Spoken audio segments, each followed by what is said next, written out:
Welcome to So Very Easy. My name is Laura, and I often have fabric that goes on vacation. Let me show you what I mean.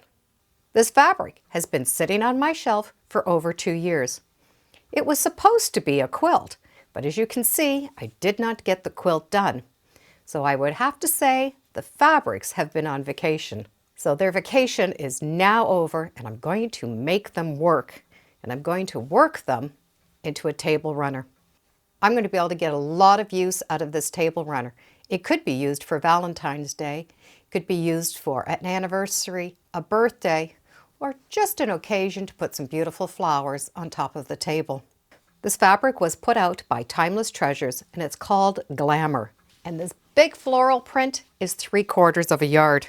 There are 4 fat quarters of coordinating fabric, and then a fabric that's going to have a little accent and be used as the binding. I'll put a link in the description to this handout. It has a blue wedge and a red circle. So if you print this out twice, you're going to be able to cut out the blue wedge on one paper and that outside red circle. The wedge shape is going to be turned into a fan, and that circle is going to be this little bottom piece.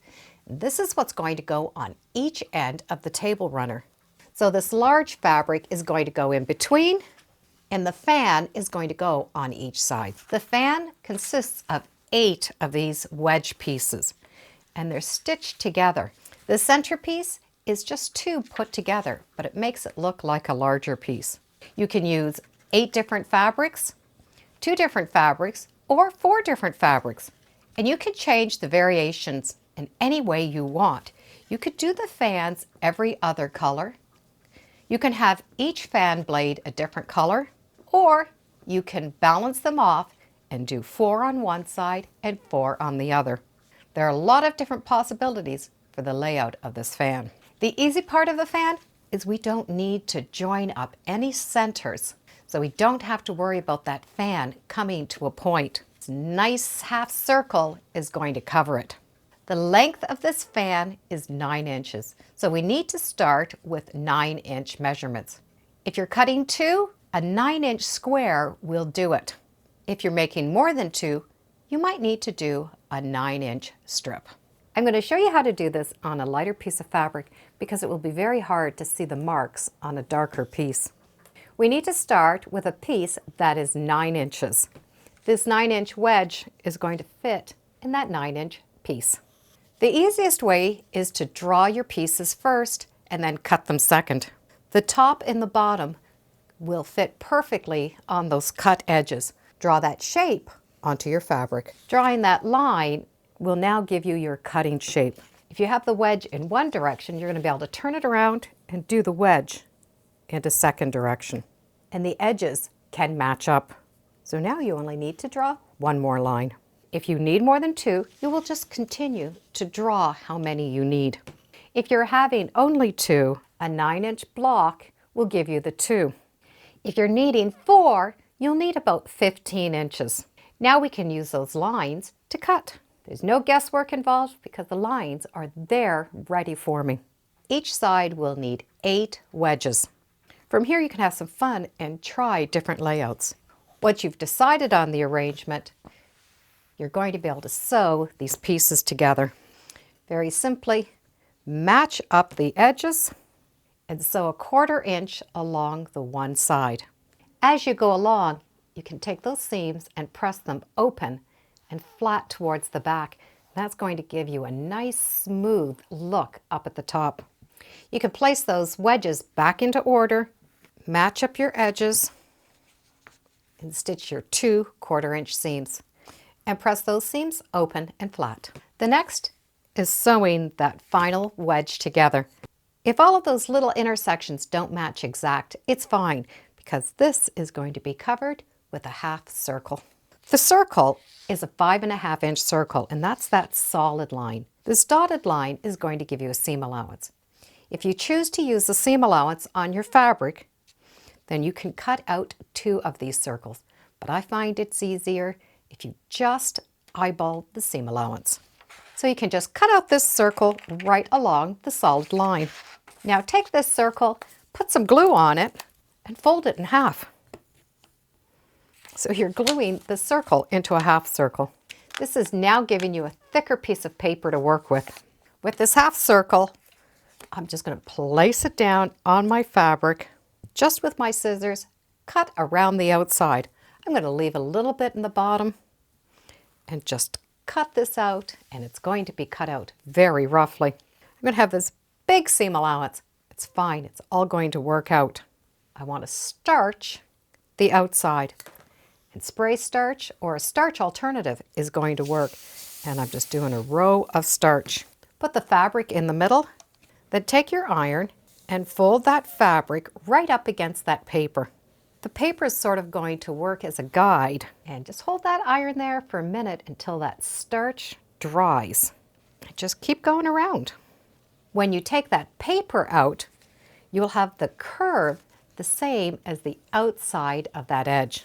And you can always double check it to make sure that it's right.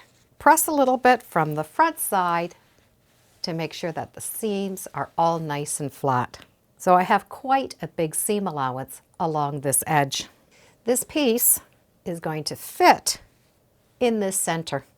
You'll be able to adjust it so that you can put it where you want. This edge is going to be trimmed straight, so that will be trimmed off after. From here, I'm going to temporarily glue this edge onto this wedge. Just run a little bit of glue along that one edge. I'm going to fold it down, dry that glue with the iron, and do the next side. The glue is only going to hold it temporarily. It's replacing pins. Now when I pick this up, that circle is going to stay on, and I can bring it to the machine and top stitch. With that little row of top stitching done, I'm going to be able to turn it over, trim down this seam allowance. By trimming off that seam allowance, I've trimmed off all the glue, and that seam now will lie nice and flat. The table runner will need 2 of these fans. From here, we need to straighten off this one edge. Turn the fan so it's sideways. A 24-inch ruler will be very helpful for this. It won't matter how wide it is, it's the length we're going to need. We need a straight edge from corner to corner. And we want to cut off as little as we can. Place your ruler on top and trim off any of the little extra. You need to do this to both fans. Both those fan edges should equal the same size. The measurement here, it's not that important if it's the same. They're going to be sitting on opposite sides. Your eye will never notice if this side is a little bit different than the other side. We need to have this straight edge the same. The corners off a little bit. Just take the scissors and just snip off that little extra. Now I know both those edges are the same size, and that measurement I need for my long piece that's going to go in between.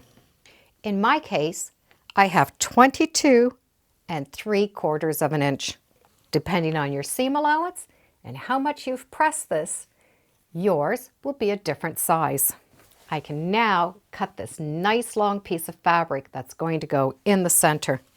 So we're going to start with the center of that table runner, the 45 inches. The length needs to be the measurement from corner to corner, whatever your measurement is.